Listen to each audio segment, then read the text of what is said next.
Simon, disappointing result today. Were you able to pick any positives out of that performance? Well, I thought from half time the reaction was positive in terms of we tried to take the game to Halifax. You know, you try and maximise what you've got out there, and what we haven't got out there is a lot of really good players for this level.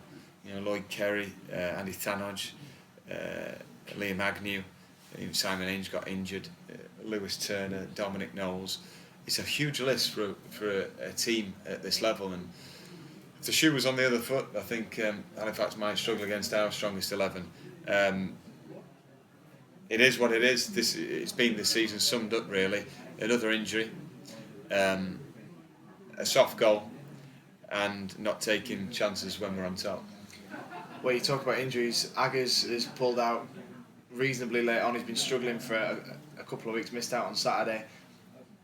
At this stage of the season, is it more about making sure that he's right rather than risking him in a game like this? Yeah, totally right. I mean, he's a very honest lad, so we've got to listen into what he's saying. He said, "Look, I don't know, it could go after 10 minutes. He didn't feel quite right." So it's good enough for me that we're not in the playoff picture, and we have to wait. If you have to wait till next season to get him right, then that's fine by me because we want him fit for 40 odd games. So today, general performances, has it taught you anything that you didn't know about players, and does it change your mind on anybody for next season? Well, it's a harsh environment, football. From my side of the coin, it's very harsh, in terms of when you're missing key players. But we've got to make sure that we make the decisions. We can complain about the players not making the decisions right defensively. 1v1 situations we've got beaten a few times today, and up front when the chances have come, we haven't been clinical. But off the pitch now we'll be judged on this transition to full time and making sure that we can bring in the right characters that can be clinical at both ends of the pitch. And so it's a fascinating time, and one that we're going to relish. And how confident are you that we're going to be able to bring in those characters and build a squad more so in the image of yourself and Thurs and what the club's all about? I think it's a bit of a game of patience. We've got to make sure that we don't spend the club's money unwisely and jump in just because we're eager to get players on board straight away. We've got to make sure that attitude's first and foremost. And then attitude and talent together can win this league. And it's been proven with Fyle this year. Kidderminster had a good run at it. They've got good energy levels and good footballers.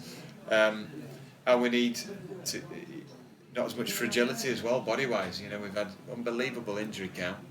We need a bit of fortune, like any other team does. But we've just got to make sure that we make key decisions right off the pitch. Well, in shuffling the squad, we have been able to see the likes of Marcus Day come on and get some game time today. How impressed were you with Marcus's contribution? I thought he had a lot of zest, vigour, energy up front. And to be fair, he's unlucky with his effort, is it? In the inside of the post, done everything but score. And then when you're back in it. But no, I was pleased with his contribution. And that Jack Emmett, Warren Burrell, Joe Leasley, that's the future. We've got legs and energy in those three. So there's still games remaining this season. What are we likely to see? I know that you don't have too many options in terms of rotating the squad, but are any of the lads that were on the bench today likely to get an opportunity in the next couple of games? May well do. We'll have to see who's fit. We hope that Andy Tanodge will come in for treatment tomorrow and get himself right. We hope that Liam Agnew's got a chance of being fit, and have to see how Lewis Turner is, Ainge. And so we have to look at those first and foremost, obviously, because they're important players to us. And with 2 games over this weekend, what does this week look like in terms of training for the lads? What are they in tomorrow? The injured players will be in tomorrow, like they were in yesterday, and the other lads will have an opportunity to have a warm down on their own, get their minds clear, come back in Thursday, and we'll have a really good go. And your message to the group this week? What your message after the game and to the group? Just that I thought they ran around second half, and supporters want people to be wholehearted, but we're just looking for that level above. For people to stand up, even if it's the last few games, stand up and be counted. Demand that you should be chosen for a full-time squad next season. both ends of the pitch, we've got to make better decisions, and at defining moments, we've got to make sure that it's a positive for us. But it's been too often a negative, and today epitomised that. Well, as always, Simon, thank you very much for your time. Cheers.